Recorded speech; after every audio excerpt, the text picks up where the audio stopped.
अस्सलामुअलैकुम guys, welcome to deal present shopping cart series के part 4 के अंदर आज हम बात करने वाले हैं लॉगिन, जो कि हम रोल बेस्ड लॉगिन करेंगे और उसके जो राइट्स हैं, ऑथेंटिकेशन एंड ऑथराइजेशन का जो कॉन्सेप्ट है उसको भी हम कवर करने की कोशिश करेंगे। और इसमें हम डिफ़ाइन करेंगे कि एडमिन के रोल कौन से हैं और यूज़र के रोल कौन से हैं। तो चलें स्टार्ट करते हैं। फर्स्ट ऑफ ऑल तो हमें ये करना होगा कि हमें एक कंट्रोलर बनाना है।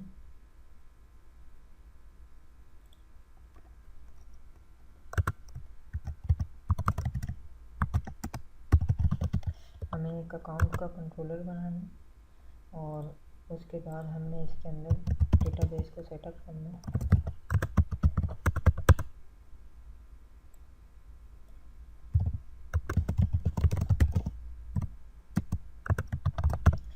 उसके बाद हमें एक फ़ाइल चाहिए होती है रोल बेस, अगर आप करना चाहते हैं। वैसे तो और भी डिफरेंट तरीके हैं, बट मैं जिस तरीके को प्रेफर करता हूँ वो काफ़ी इजी है। उसके लिए हमें एक फ़ाइल चाहिए। वो फ़ाइल आप या तो खुद बना लें वो क्लास, या फिर आप जो मैंने क्लास बनाई हुई है उसी को आप रीयूज़ कर सकते हैं। फिर मेरे पास वो क्लास यहाँ पे पड़ी हुई है, मैं इसको शेयर कर दूँगा, आप इसको यूज़ कर सकते हैं और आप अपनी खुद भी क्रिएट कर सकते हैं। माई रोल प्रोवाइडर के नाम से मैंने एक क्लास बनाई हुई है, इसको हम ड्रैग करते हैं अपने मॉडल के फोल्डर में। ये आ चुकी है। अब हमने इस फाइल पे क्या करना होगा और ये फ़ाइल करती क्या है, अब हम इसकी बात करते हैं। फर्स्ट ऑफ ऑल तो हम यहाँ से नेम स्पेस कॉपी कर लेते हैं, जो भी हमारा नेम स्पेस है। हम इस फाइल पे चले जाते हैं। ये फ़ाइल बेसिकली इस रोल प्रोवाइडर से इनहेरिट है। और ये रोल प्रोवाइडर क्या है, ये बेसिकली ये एक नेम स्पेस है, system.web.security। ये इस नेम स्पेस से ये क्लास जो है इनहेरिट होके आ रही है। अब ये करती क्या है, अगर मैं इस क्लास की डेफिनेशन में जाऊँ तो इसके अंदर सारे जो रोल वगैरह होते हैं यूज़र्स के, वो सारे इसके अंदर मौजूद होते हैं। यानी हमने किसको क्या राइट्स देने हैं क्या नहीं देने, सारे इसके अंदर मौजूद होते हैं। और ये एक एब्स्ट्रैक्ट क्लास है। एब्स्ट्रैक्ट क्लास जो है वो ऐसी क्लास होती है जो कि इनकम्प्लीट होती है। उसको जब हम इनहेरिट करते हैं तो उसके जितने भी ओवरराइड मेथड होते हैं, जो इनकम्प्लीट मेथड होते हैं, वो ऑटोमेटिक उसको इम्प्लीमेंट हो जाते हैं। लुक लाइक आप यहाँ पे देख सकते हैं। तो यहाँ पे ये सारे मेथड ऑटोमेटिक जैसे ही आप इनहेरिट करेंगे तो आपसे पूछेगा कि आपने मेथड इम्प्लीमेंट करना है, तो आप जैसे ही ओवरराइड करेंगे एक एक करके वो सारे जो हैं मेथड ऑटोमेटिक इम्प्लीमेंट कर देगा। ठीक है, आपको करने की ज़रूरत भी नहीं है। आप इसी फाइल को अपने जब भी जिस प्रोजेक्ट में चाहिए आप उसमें इस फाइल को इनहेरिट करें और यूज़ करें। सो आपने इस फाइल के अंदर जाना।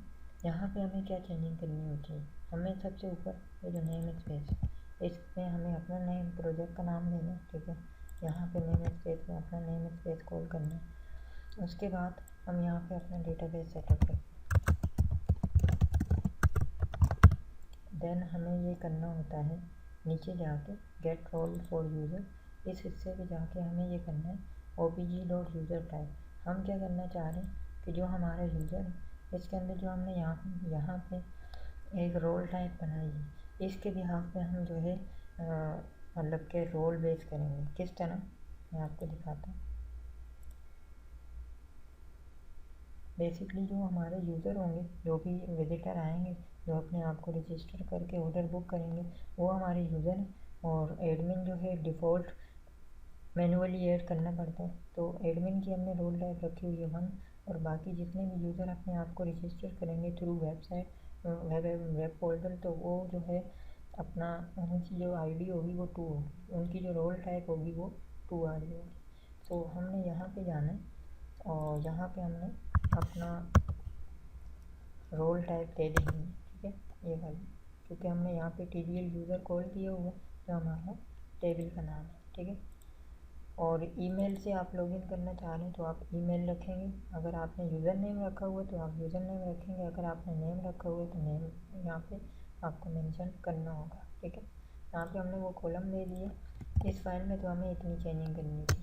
नेक्स्ट स्टेप क्या होगा हमारा, हम आते हैं इस हिस्से पे, हमें यहाँ पे लॉगिन का कोड करना है। ठीक है, लॉगिन के कोड के लिए हमें यहाँ पे जाना होगा और इसके बाद जो है हमें इसको 2 दफ़ा हमने कॉपी कर दिया। क्योंकि एक जो आपका जो एक्शन होगा वो व्यू रिटर्न करेगा और दूसरा वाला जो है आपका डेटा लेके जाएगा। अगर आप इसको एजिक्स से करना चाहते हैं तो एजिक्स से भी कर सकते हैं। उस सूरत में क्या होगा, यहाँ पे एक्शन की जगह जेसन रिज़ल्ट आएगा और ये 2 बने हुए, 2 की जगह यहाँ पे 1 बनेगा। ठीक है, फ़िलहाल तो हम एक नॉर्मल मेथड से कर रहे हैं, बाद में हम इसको एजिक्स में भी यूज़ कर सकते हैं। ओके जी, सो यहाँ पे हमें 2 पैरामीटर देने होते हैं। यहाँ पे मैंने दे दिया, आप या तो दे दें स्ट्रिंग ईमेल और स्ट्रिंग पासवर्ड इस तरह, या फिर आप इसकी अल्टरनेट एक और काम कर सकते हैं, वो ये वाला कि आप यहाँ पे जाएँ TBL यूज़र और इसका यहाँ पे रेफरेंस इस तरह पास करें। यहाँ पे मैं आया, यहाँ मैंने लिखा RQD db.tbl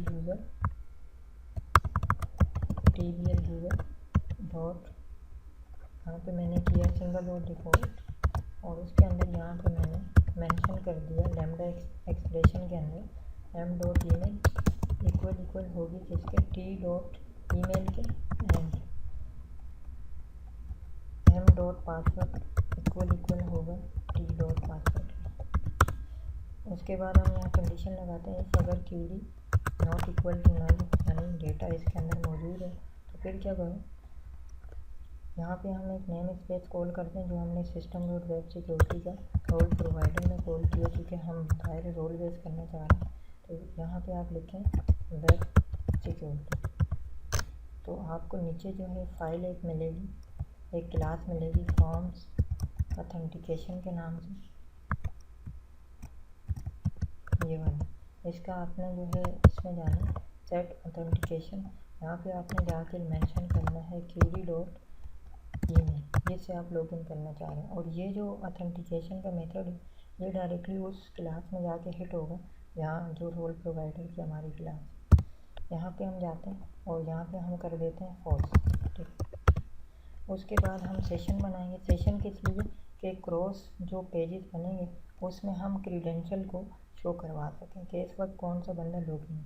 जैसे आप फेसबुक में लॉगिन करते हैं तो आपका नाम शो होता है कि वेलकम टू दिस या दिस, आपका ईमेल, आपका यूज़र नेम आ रहा होता है। तो यहाँ पे भी हम उसकी जो भी क्रीडेंशियल जो भी चीज़ें हम अगर डेटा को स्टोर करना चाहते हैं और अक्रॉस पेजेस हम उसको शो करना चाहते हैं तो हम यहाँ पे रख सकते हैं।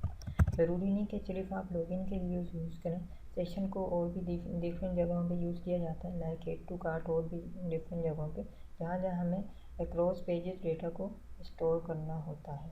ठीक है, यहाँ पे हमने एक मेंशन कर दिया यूज़र, एक की मैंने दे दी कि यूज़र। उसके बाद हम जाते हैं QD में और हमने यहाँ पे पास कर दिया यूज़र। उसके बाद हम क्या करेंगे, हमने कहा इसको रीडायरेक्ट कर दो। रीडायरेक्ट यानी लॉगिन होने के बाद वो इस स्क्रीन पे तो नहीं रहेगा, तो हमने कहा इसको कहाँ भेज दो, इंडेक्स के ऊपर। और कहाँ है इंडेक्स, होम का। ठीक है, जो यानी हमारा ये होम पेज होगा इसके ऊपर वो रीडायरेक्ट होगा। ठीक है, सो हम जो है यहाँ पे आते हैं वापस, इस कंडीशन को हम कॉपी करते हैं, दोबारा हम पेस्ट करते हैं, इसके आगे हम लगा लेते हैं एल्स से। अच्छा सॉरी, मैंने गलत कर दिया, हमें यहाँ पे एक कंडीशन और करनी थी, if QD dot role type equal to 1। अगर ये 1 के इक्वल हो तो भी इसको ये वाला काम करना, और फिर हम इसको कॉपी करेंगे। यहाँ पे हम एल्स इफ डिफ़ाइन कर देते हैं कि अगर वो नहीं चलता तो ये वाली कंडीशन चले, और इसकी जो रोल टाइप है वो क्या हो, 2। ठीक है, तो वो भी वो सेम इसी डायरेक्शन पे जाएगा, इसी मेन व्यू पे। अब अमूमन कुछ लोग क्या करते हैं, वो जो है प्रॉपर तरीके से नहीं करते, वो क्या करते हैं यूज़र का डैशबोर्ड अलग कर देते हैं, एडमिन का डैशबोर्ड अलग कर देते हैं। तो ये एक अच्छी टेक्निक नहीं समझे आती। आप जो है उसको राइट्स दे दें और उसके व्यू चेंज ना करें, राइट्स के हिसाब से उसको राइट्स दें, व्यू ना चेंज करें। इससे जो है बहुत सारे इश्यूज़ आगे चल के सामने आते हैं। तो फिर हमने एक ही व्यू दिया हुआ है, इसके ऊपर हम राइट्स के हिसाब से जो जिसके राइट्स होंगे उसको हम वो राइट्स देंगे, तो वो इजीली जो है हर बंदा एक्सेस कर पाएगा उसको। सो यहाँ तक हमारा कोड हो गया। बाकी हमने फ़िलहाल इसमें कुछ खास काम नहीं करना। हाँ, मैं कैल्स की कंडीशन लगा देता हूँ और टाइम डेटा लेते हैं मैसेज शो करवाने के लिए, और यहाँ पे मैं रखता हूँ कि अगर कुछ नहीं चलता तो इनवैलिड यूज़र नेम और पासवर्ड शो हो जाए और चल जाएगा तो वो ऑटोमेटिक रीडायरेक्ट कर देगा। ठीक है, सो इतना करना था और कुछ हमें करने की ज़रूरत नहीं है। फ़िलहाल हम क्या करते हैं, इसका जो है एक व्यू बनाते हैं। ठीक है, व्यू आप इसके फोल्डिंग से भी बना सकते हैं और व्यू आप नॉर्मल भी बना सकते हैं। ठीक है, तो हम क्या करते हैं कि हम ब्लैंक, अब हम इसको चला लेते हैं। बेसिकली हमें इसके अंदर जो कॉन्टैक्ट अस का ये पेज है, ये हमने ये फॉर्म सेटअप करना है। हम चाहते हैं कि थीम यूज़ हो, थीम का लेआउट यूज़ हो। ठीक है, तो हम जो है राइट क्लिक करेंगे और इस बैक एलिमेंट में जाएंगे। यहाँ से हमें इस फॉर्म को सिर्फ करना है कॉपी और अपने इस स्क्रीन पे लाके हमने यहाँ पे पेस्ट कर देना। सो हमें यहाँ पे रखना होगा पासवर्ड।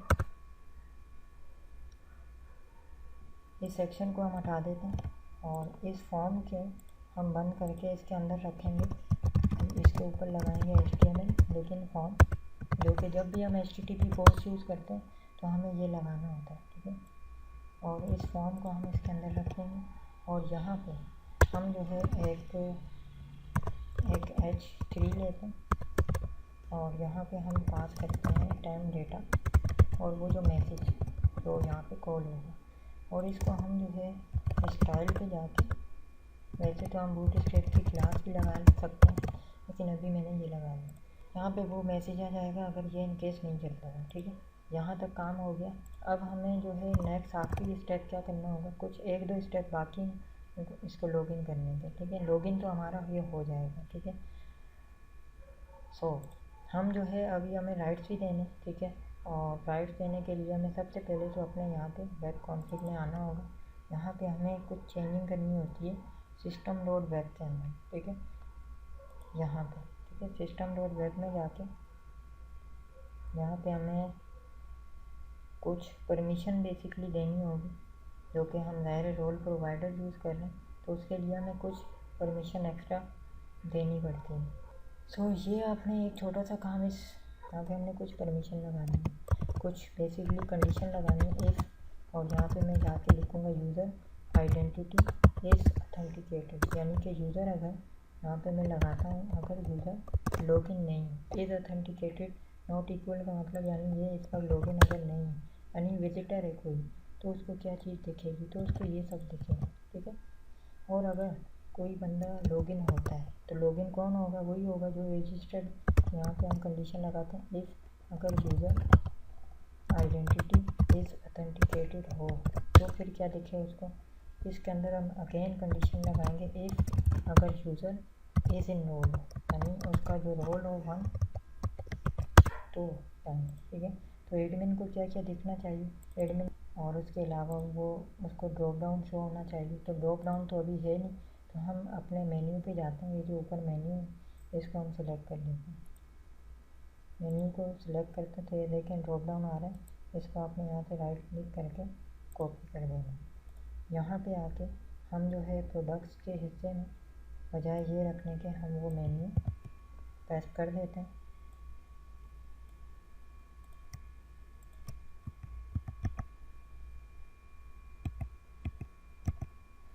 ओके, हमने ऑलमोस्ट करना था वो सब कर दिया। एक दफ़ा हम डेटाबेस में देखते हैं तो देखें डेटाबेस में एडमिन कौन है, admin@gmail.com और इसका पासवर्ड 1 2 3। यूज़र अभी हमने रजिस्टर किया नहीं है फ़िलहाल, बट अभी टेस्टिंग के लिए हम एक यूज़र खुद से ऐड कर देते हैं। वैसे तो हम रजिस्टर का कॉन्सेप्ट भी बनाएंगे, रजिस्टर का अलग फॉर्म होगा जहाँ पे यूज़र अपने आप को रजिस्टर कर रहा होगा, बट अभी हम डमी बना देते हैं चेक करने के लिए। तो हमने 2 यहाँ पे रख दिए यूज़र बना दिए। ठीक है, एक यूज़र है और एक एडमिन है। अब इसको सिंपली रन करते हैं और देखते हैं कि क्या आउटपुट आता है। अभी हमने साइन आउट का कॉन्सेप्ट नहीं बनाया, अभी हम जस्ट लॉगिन करके देखते हैं। वैसे साइन आउट भी रख लेते हैं क्योंकि वो फिर साइन आउट होगा नहीं। तो हम साइन आउट के लिए क्या करेंगे, पब्लिक एक्शन रिजल्ट, और यहाँ पे हम बनाएंगे साइन आउट, और यहाँ पे हम क्या करेंगे फॉर्म्स को साइन आउट, ठीक, साइन आउट हो जाएगा। और उसके बाद जो है हम इसको भी रिटर्न कर देंगे जहाँ भी आप रिटर्न करना चाहते हैं। तो हमने कहा कि जब साइन आउट हो जाए तो इसको कहाँ ले जाओ वापस, इसको जो है इंडेक्स पे ले जाओ, इसी पेज पे वापस ले जाओ, ठीक है। ओके जी, सो ये हमारा साइन आउट वाला काम हो गया। ओके जी, तो अब हम फाइनली इसको चलाते हैं। के लिए यहाँ पे हमने लॉगिन का कोई बटन लगाया नहीं है, वैसे यहाँ पे एक बटन लॉगिन का होना चाहिए, ठीक है। तो वो भी हम यहाँ पे लगा लेते हैं, करते हैं और इसको जो है यहाँ पे रिफ्रेश करते हैं, ठीक है। तो ये लॉगिन और रजिस्टर का लिंक आ चुका है, हम लॉगिन पे जाते हैं। यहाँ पे जाने के बाद हमें यह क्या करना है, यहाँ पे हमने लिखना है एडमिन। सबसे पहले तो हम रॉन्ग पासवर्ड देते हैं, कुछ भी हम गलत पासवर्ड देते हैं और देखते हैं कि क्या आउटपुट आता है। तो आप देख सकते हैं कि इनवैलिड हो जाए, ठीक है। अगर मैं करेक्ट पासवर्ड देता हूँ 1 2 3 तो ये एडमिन है क्योंकि इसकी रोल टाइप क्या है 1।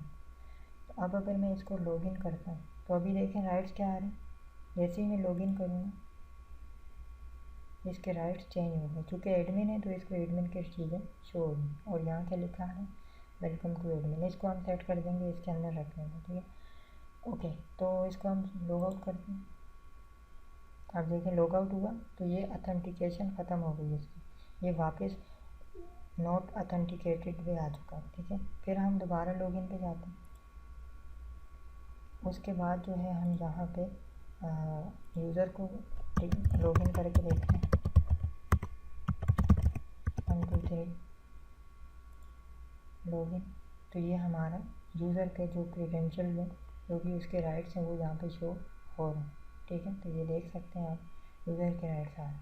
और इसका फ़ायदा ये है, अगर हम इस सिनेरियो को यूज़ करते हैं अथेंटिकेशन को, तो इसका फ़ायदा ये होता है, मैं आपको बताता हूँ कि जब तक आप इसको लॉग आउट नहीं करेंगे, ये फेसबुक की तरह की अथेंटिकेशन है। जैसे फेसबुक आप अगर 3 दिन तक भी लॉग आउट ना करें तो वो खुद को खुद साइन आउट नहीं होती, तो ये भी साइन आउट नहीं होता। मैं आपको बताता हूँ, जैसे मैंने इसको बंद किया, मैं दोबारा जाता हूँ अपने ब्राउज़र में, मैं इसको ओपन करता हूँ, ठीक है। अब देखें चूँकि मेरी एप्लीकेशन तो रनिंग मोड में, तो ये वापस उसी कंडीशन में वापस आ गई, ठीक है। तो ये लॉग आउट नहीं हुआ जब तक मैं इसको खुद जो है लॉग आउट नहीं कर देता। इसी तरह हमें एडमिन को क्या चीज़ शो करानी है अंदर से, क्या शो नहीं कराना, वो सारे राइट्स हम इसी तरह दे रहे होंगे जैसे हमने लेआउट के अंदर डिफ़ाइन किए हैं,